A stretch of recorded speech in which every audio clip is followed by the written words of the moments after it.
विद्यापीठ व्यासपीठावरील सन्माननीय मी कुमारी आरती अरुण कोकरे त्रिमूर्ती विद्यालय रामराजे कोकटे ज्युनियर कॉलेज टाकळीची विद्यार्थिनी आज तुमच्या समोर विषय मांडते ऐसे कैसे झाले भोंदू अंधश्रद्धा निर्मूलन काळाची गरज। अंधश्रद्धेने घातला भारत देशाला विळखा, अंधश्रद्धेने घातला भारत देशाला विळखा। बाबा बुवांचा तर हल्ली लोकांना झालाय फुलका, बाबा बुवांचा तर हल्ली लोकांना झालाय फुलका। फुले शाहू महाराजांनी अंधश्रद्धेवर केली मात, फुले शाहू महाराजांनी अंधश्रद्धेवर केली मात। तुम्ही आम्ही का करताय हो त्यांच्या विचारांचा घात? संत तुकडोजी महाराजांनी किती केला तो अट्टहास, अशा भोंदू बाबांमुळेच आपल्या धर्माचा होतोय सर्वनाश। कित्येक हजार भोंदू बाबा होऊन गेले, धन दौलत कमावते स्त्रियांचे शोषण करून गेले। स्त्रियांची भूमी असलेल्या भूमीला पुन्हा नव्याने जागे करा, छत्रपती शिवरायांच्या विचारांनी प्रवृत्त करा। आपल्या देशाला अंधविश्वासाने विळखा घातलेला आहे, अंधविश्वास हा एक अभिशाप बनलेला आहे। माया में ब्रह्म है, ब्रह्म में माया है, मनुष्य का शरीर नश्वर है, प्रभु का ध्यान करो। आणि लाहुतांना प्रश्न विचारतात, बाबा बाबा माझा हात बघा, बाबा बाबा मला नोकरी लागेल का, बाबा बाबा हा हात बघा, हातावरच्या रेषा बघा, बाबा माझं लग्न लवकर होईल का, बाबा बाबा तिकडून म्हणतो, बेटा क्या नाम है तुम्हारा? मेरा नाम तो रमेश है। तुम सुबह 5 बजे उठते हो ना? हाँ बाबा हाँ।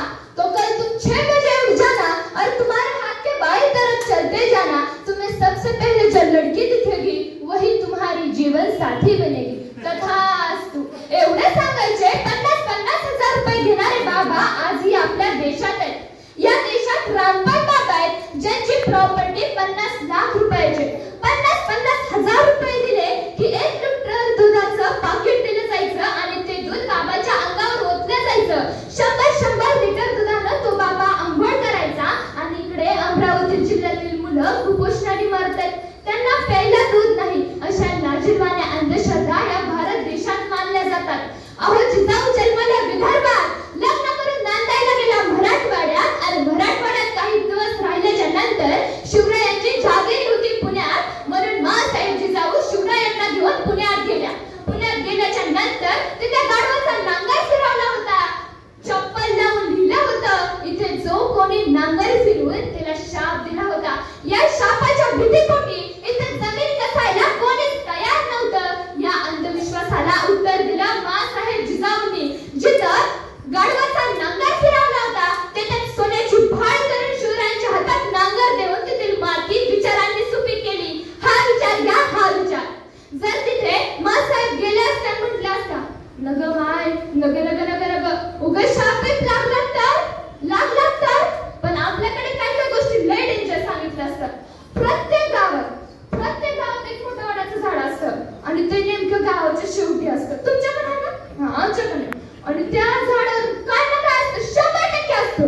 ते नेमकं अमावस्येला जागं होतं आणि आता एक कोण मोठ्या आवाजात सांगते का वर्ग, आपल्या गावात जे वडाचं झाड आहे ना, वडाचं झाड त्यावर भूत आहे भूत, आणि ते नेमकं अमावस्येला जागं होतं। ह्या आवाजात कोणी सांगत नाही, त्याची पण एक ट्यून असते। आपल्या गावातलं जे वडाचं झाड आहे ना, वडाचं झाड त्यावर भूत आहे भूत, आणि ते नेमकं अमावस्येला जागं होतं। सगळीकडे हीच अंधविश्वास आणि वरून सांगत होती, अमावस्येला तिकडं जाऊ नको बरं, तेलकट खाऊ नको बरं।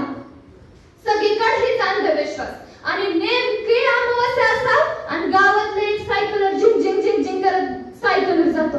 ते लांबनं झाड बघतो आणि त्याला आठवतं, ही जीभ आहे, ही पाय आहे, ही आपल्या अंगावर येते। ते तेच सुरू करतं, राम राम राम